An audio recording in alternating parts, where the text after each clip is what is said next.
Bueno, y sobre el tema de este bebé, del que les he venido hablando desde hace días, una historia terrible de horror. Vamos a conversar ahora, lo haremos vía Zoom en este momento, con Saskia Niño de Rivera. Como les comentaba también, ella es cofundadora de esta organización Reinserta. Y pues la verdad sea dicha, por quien conocimos el caso de Tadeo, el bebé fallecido que apareció en el penal de San Miguel, en Puebla. Saskia, querida, ¿cómo estás? Buenos días. Muy buenos días, querida Adela, con el gusto y agradecida contigo y con todos los medios de comunicación que han dado seguimiento a este caso y que han abierto sus micrófonos a este caso tan terrible, ¿no? La verdad es que sí, yo decía hace un rato, Saskia, que no hay palabras, ¿no? La verdad no alcanzan para describir esta cosa, historia de horror, de terror. Pero pues gracias a ti, caray, porque por tu trabajo es que logramos visibilizar estos casos. Yo no sé, tú te has dedicado ya muchos años al tema de los penales, etcétera, de pues la reinserción justamente de todas estas personas que están y salen de los penales. ¿Habías escuchado una historia parecida, Saskia? No, no, definitivamente esto, Adela, redefine lo que venimos peleando durante muchos años desde Reinserta, que tiene que ver con la ingobernabilidad en los penales y lo ineficiente que es que tengamos penales con ingobernabilidad. En México, por alguna razón, hemos como olvidado el sistema de justicia penal. Hay una ausencia de Estado de Derecho en nuestro sistema de justicia penal y hay un olvido absoluto en las cárceles del país, como si tuviéramos la necesidad de venganza a la ausencia de justicia. Y eso creo que es bien importante que lo analicemos porque el que se haya encontrado un bebé muerto en un basurero adentro del reclusorio de San Miguel en Puebla es un ejemplo perfecto de cuando hay ingobernabilidad, cuando hay corrupción e impunidad de esta manera, la línea entre el bien y el mal es muy delgada. Adela, y esto lo vivimos. Sin duda nunca he visto un caso de un bebé muerto en un penal adentro de un reclusorio. Esto sí se sale por completo, pero sí hemos tenido casos de niños violados adentro de los reclusorios, especialmente niños que viven en prisión con sus mamás. Hemos tenido casos de un niño asesinado en el motín de Nuevo León, en el motín de Topo Chico hace unos años por un contrafuegos. Es una realidad que si hay motines en las cárceles no tienes manera de sacar a los niños por la misma ingobernabilidad. Y por eso hoy en la conferencia de prensa que hicimos Sociedad Civil hicimos un exhorto puntual a las autoridades a nivel nacional, no solamente de Puebla, a nivel nacional, de generar condiciones dentro de las cárceles del país para garantizar el bienestar y el derecho de los niñas, niños y adolescentes que desafortunadamente tienen que estar en contacto con el sistema penitenciario porque su mamá, su papá, su hermano, su abuelito están dentro de estos espacios.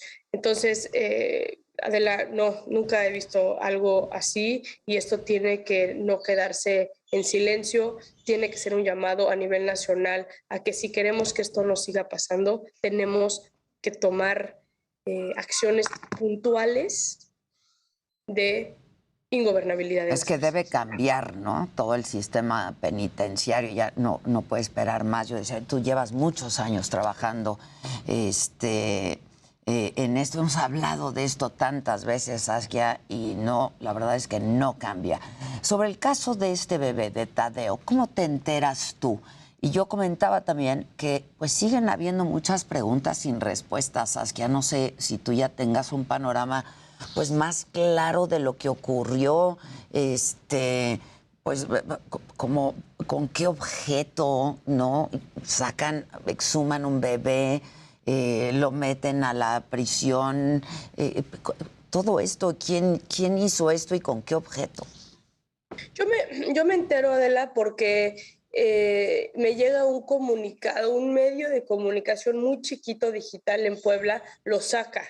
Y cuando me lo mandan a mí, no veo que no está en ningún lado. Tengo la fortuna, Adela, de las redes sociales que yo tengo, mucha gente que está en la cárcel o cuyos familiares están en la cárcel me siguen.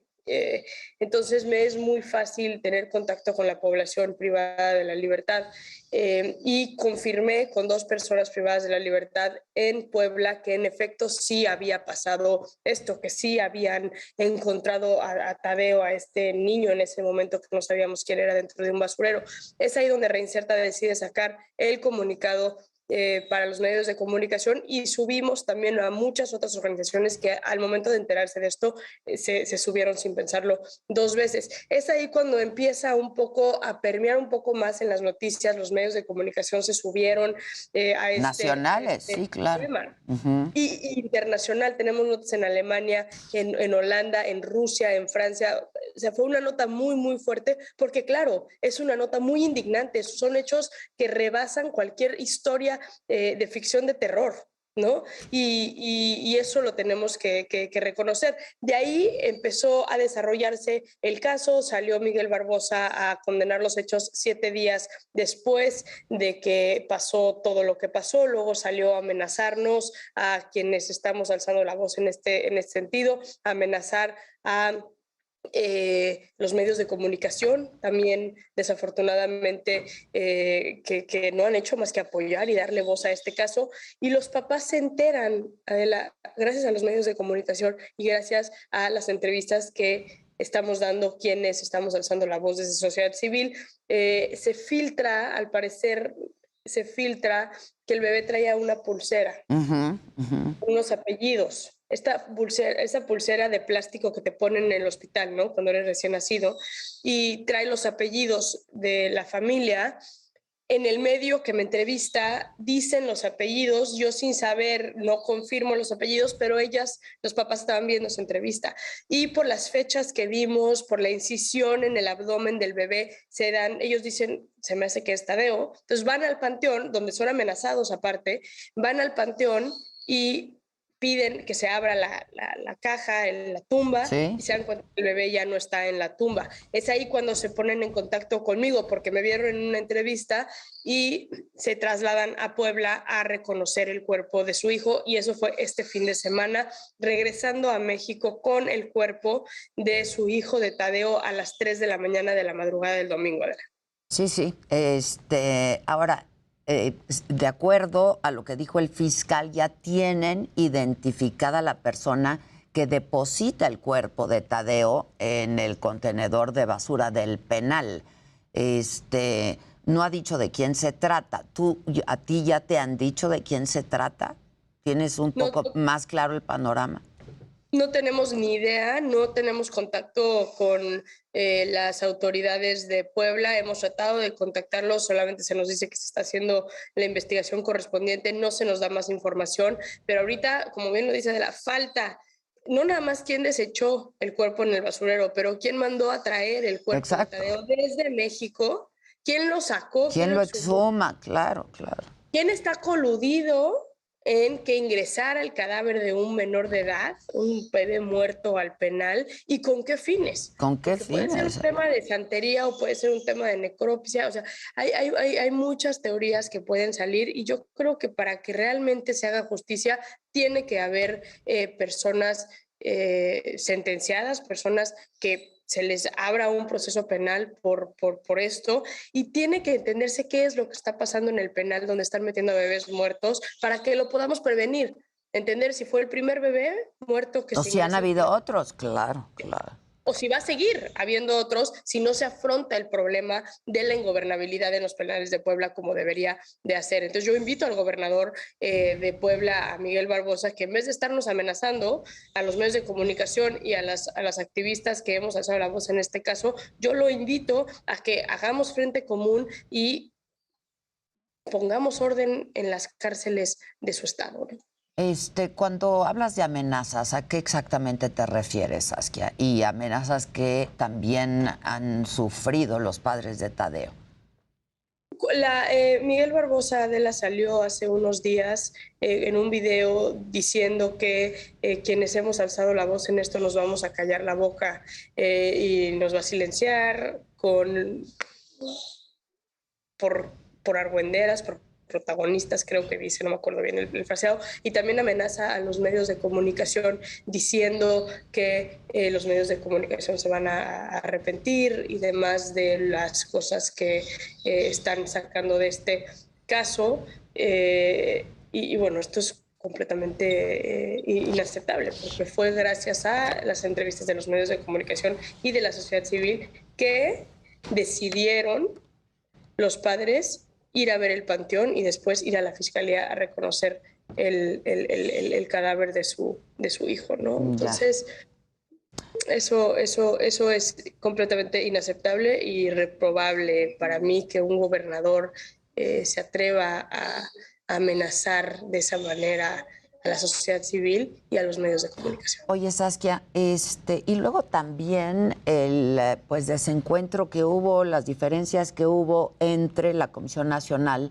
de Derechos Humanos y la Comisión de Derechos Humanos de Puebla, ¿no? Trágico, Adela, la verdad entonces... es que... Y más, te voy a decir una cosa, más porque Rosario Piedra ya sabía que se trataba de un cuerpo que había sido, en ese momento no tenían especificaciones, pero había sido extraído, no sabían si robado, con vida, con muerte, o sea, todavía no se sabía eso, pero de otro estado. Entonces ya sabía Rosario la magnitud del problema que se iba a revelar ante las investigaciones que se estaban haciendo por parte de la Fiscalía. De hecho, la carpeta de investigación que abre la Ciudad de México, la Fiscalía de la Ciudad de México, fue cuando nosotros como activistas y medios de comunicación denuncian que se sabía que había salido de la Ciudad de México. Y es cuando empiezan a buscar todas las fichas de desaparición de este menor. Es muy triste ver cómo automáticamente la Comisión Nacional de Derechos Humanos, encabezado por Hilda Telle, la segunda visitadora en temas penitenciarios, con autorización de Rosario, sale y dice que van a atraer el caso, y después, porque sale la Comisión Estatal de Puebla 11 días después del hallazgo del bebé a decir que se retraiga a la Comisión Nacional, cuando ellos ni siquiera habían revisado el expediente, no habían visitado el penal, nada. Y Rosario se retrae. Sí. Me parece gravísimo, y de hecho en la conferencia que hicimos en la mañana, Adela, pedimos a la Comisión Nacional que vuelva a traer el caso, porque es un caso mucho más complejo que implica un tema nacional, y también a la Fiscalía General de la República que atraigan el caso que ya va más allá de Puebla. Esto pareciera ser la punta del iceberg, ¿no? ¿Sabes qué? O sea, pareciera que, ahora que dices que se trata de un tema más complejo, pues pareciera que sí, ¿no? De complicidades, de cosas pues muy extrañas que parecen estar pasando ahí y que no alcanzamos a entender porque pues nadie nos ha dicho exactamente qué pasó y por qué pasó, ¿no? Y con eso nos podemos ir con la base, Adela, de por qué de la Ciudad de México, por qué de este panteón, por qué a este bebé. O sea, ¿no? ¿quién Porque pasa información? Sí, claro. Ay, ¿o por qué no de un panteón en Puebla? Exacto. Donde no tenías que mover al bebé durante 140 kilómetros, ¿no? O sea, hay muchos temas aquí que se tienen que investigar, y especialmente el para qué forzado el bebé dentro del penal y quiénes están coludidos en que haya entrado un bebé muerto al penal que nunca salió. ¿Y si es el único caso o hay antecedentes, no? Exactamente. Pues como yo decía, hay más preguntas que respuestas. Háblame un poco de los padres de Tadeo. Entiendo que tú has estado pues acompañándolos todos estos días. Sí, a la familia en general hemos estado en contacto con ellos y con ellas, pues, perdón, muy sacados de onda. Pensaron que el entierro de su hijo el 6 de enero, ante una tragedia, pues de un bebé que no pudo sobrevivir por temas naturales de funcionamiento de sus órganos, ponían un fin a esa historia del 6 que enterraron a su hijo, y como bien me lo dijeron, la historia de terror apenas empezaba. Con mucho miedo de ir a Puebla, de todo lo que estaban diciendo, de todo lo que estaba pasando, de lo que sabemos que pasa en Puebla, de represalias de funcionarios públicos hacia sociedad civil, muy asustados y incrédulos de la situación, y de que tenían que ahora después de enterrar a un hijo, pasar por todo esto. Pues sí, sin duda. Y ahora lo que sigue, ¿no? A lo que sigue y estar atentos todos. Y la verdad, no quitar el dedo del renglón, ¿no? Porque, pues de pronto las noticias se dan y luego pasa, viene otra, etcétera. Pero afortunadamente tenemos a gente como ustedes, ¿no? Que están sobre estos temas y sobre los asuntos y espacios como este que siempre estarán abiertos para todos ustedes. Saskia, por lo pronto, no, al contrario, te agradezco muchísimo, Saskia, como siempre, y pues la verdad es que la sociedad te agradecemos muchísimo a ti y a todo el equipo de trabajo de Reinserta. Muchas gracias y estamos en contacto. Muchas gracias. Vamos a hacer una pausa, regresamos con mucho más. Vamos a hablar con Roberto Palazuelos, su registro como